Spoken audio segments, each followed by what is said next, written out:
আজ সকালে ঘুম ভাঙতেই প্রথমে বিছানাটা গুছিয়ে নিলাম, কারণ ঘরটা যদি পরিপাটি থাকে মনটাও একটু শক্ত লাগে।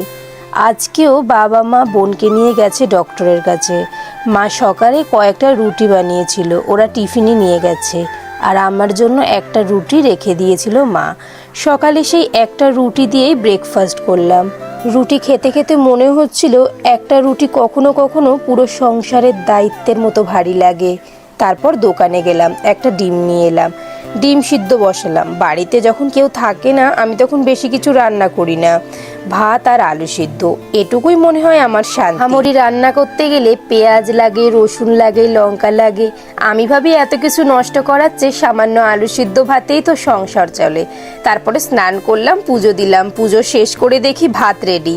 দুপুর 2টো বেজে গেছে। সকাল থেকে শুধু একটা রুটি খেয়েই ছিলাম। ভীষণ খিদেতে কাঁপছিল। গরম গরম আলু সিদ্ধ ভাত নামিয়ে একটা কাঁচা লঙ্কা, একটা কাঁচা পেঁয়াজ নিয়ে চুপচাপ বসে খেতে শুরু করলাম। খাওয়ার সময় মনে হচ্ছিল অভাব শব্দটা খুব ছোট, কিন্তু ভেতরে খুব বড় একটা শূন্যতা রেখে যায়। তারপর বাসন মেজে ফেললাম। মা বলে গেছিল ঠান্ডা লেগেছে তুই মাজিস না, আমি এসে করব, কিন্তু ভাবলাম ওরা সারা দিন বাইরে ডাক্তার দেখিয়ে ফিরতে ফিরতে ক্লান্ত হয়ে যাবে, তাই বাসনগুলো মেজে নিলাম। সব কাজ শেষ করে মেডিসিন খেলাম। হঠাৎ খুব ঘুম পাচ্ছিল, তাই ভিডিওটা আর বড় করতে পারলাম না। এটাই সকাল থেকে দুপুর পর্যন্ত আমার কিছু সময় তোমাদের সাথে শেয়ার করে নিলাম। লাস্টে একটা কথাই বলবো, পাশে থেকো। অভাবের মধ্যেও যেন মানুষ একা না থাকে।